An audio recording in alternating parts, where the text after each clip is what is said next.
Hi, my name's Diana Nguyen, the founder and owner of Trinity Health and Living, and I wanted to share a little bit about my story for you today. So, obviously, if you've come to watch this video, you're interested in a little bit of how I came to be an energy intuitive and shamanic practitioner. So, I thought I'd give you a brief story of it as much as I can. So, I essentially was brought up in a tiny town in Australia called Wollongong. It's 1.5 hours south of Sydney in New South Wales. And my parents were refugees from Vietnam. So they came over here by boat. They landed in Wollongong and never left. So I was born to my very young parents at the time. Probably they were in their early 20s. They were very strict Catholic. And so I was brought up through with Vietnamese culture, with Catholic religious upbringing, and to me it seemed to be pretty straightforward. No real trauma or traumatic instances that I can remember from my childhood. Very typical sort of academically inclined piano player sort of thing, and ended up studying law and computer science in university. So the reason why I chose the law was, one, there was this part of me that wanted to help people, but there was also this narrative that I was given that if you wanted to be successful in life, you needed to earn a lot of money, which is kind of understandable given the background of my parents. They had to work really, really hard to earn their money and give me all the opportunities that they did. But the thinking at the time, and might still be the thinking right now in 2025, is that lawyers, dentists, and doctors tend to make the most money. So I fell into the law. So I thought that was where I wanted to be. And when I was in a law career, I actually was under a lot of stress, but I didn't realize it, right?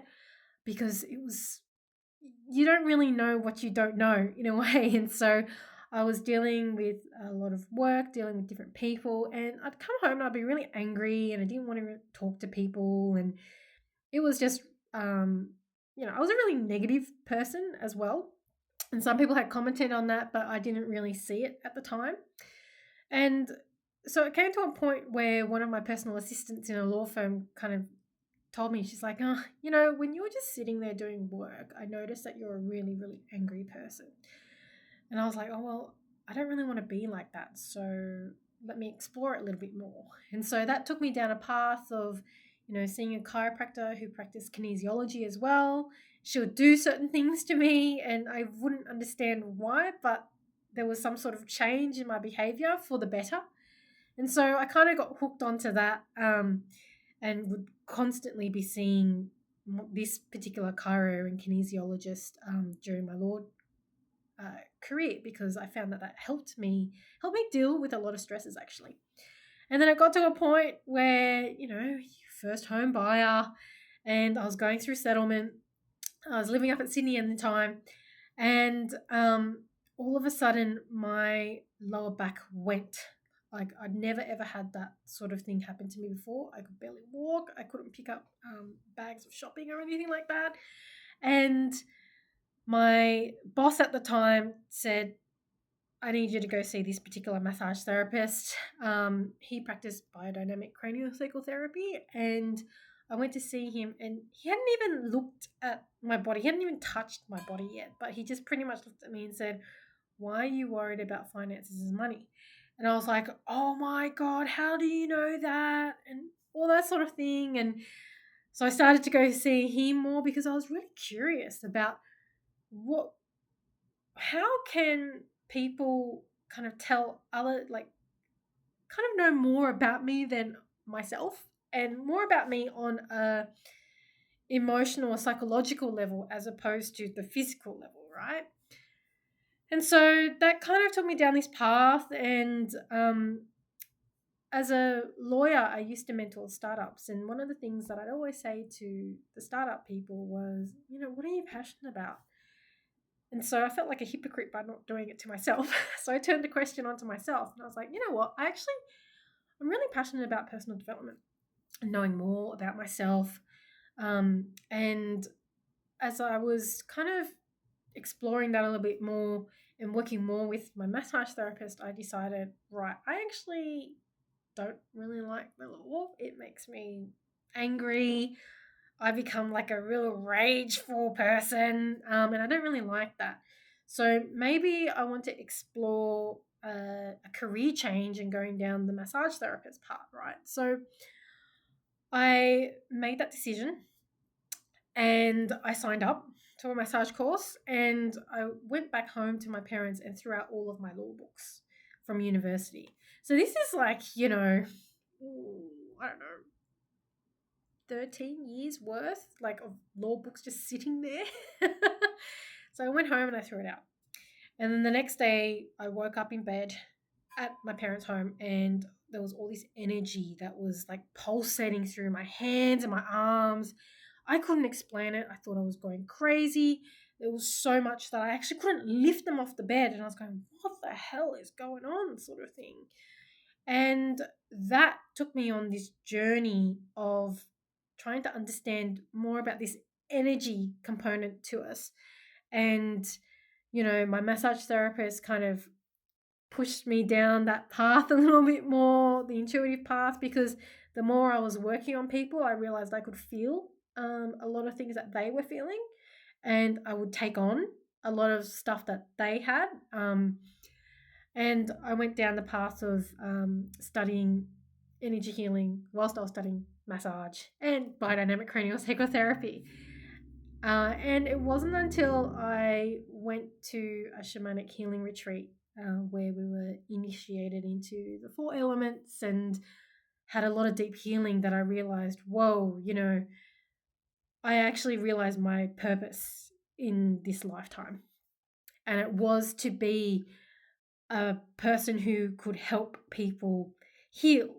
But by healing, it's helping people understand what's going on with them so they can make the conscious choice to actually change their life for the better, because I've experienced it, right?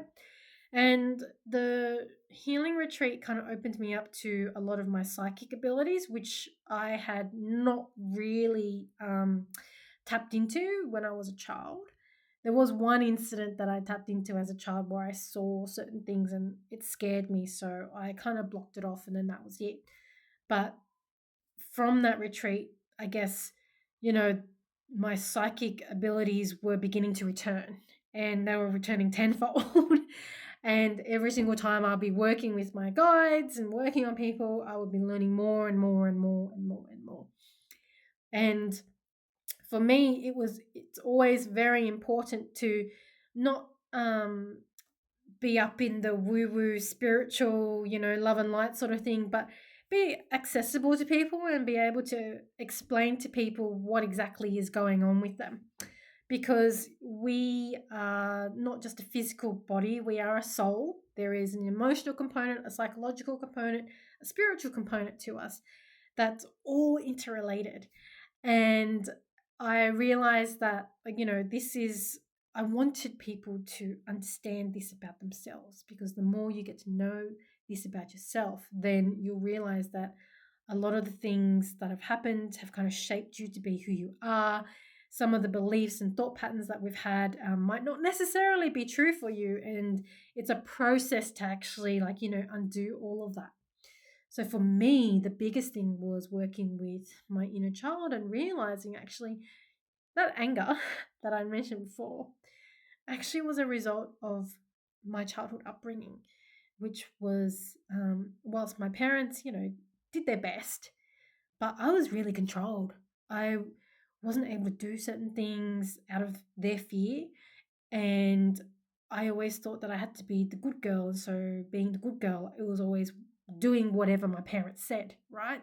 Complying with religion, all that sort of thing. And it wasn't until I started going on this journey where I realized, whoa, hang on a second. My anger comes from the fact that I was controlled and could never really do what I wanted to do.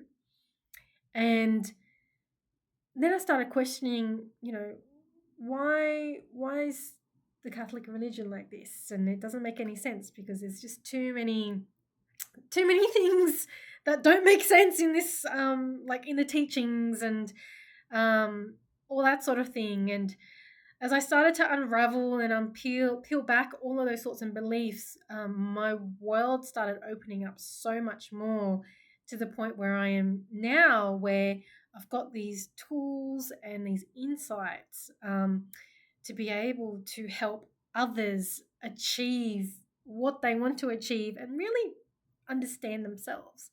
So that's kind of my journey.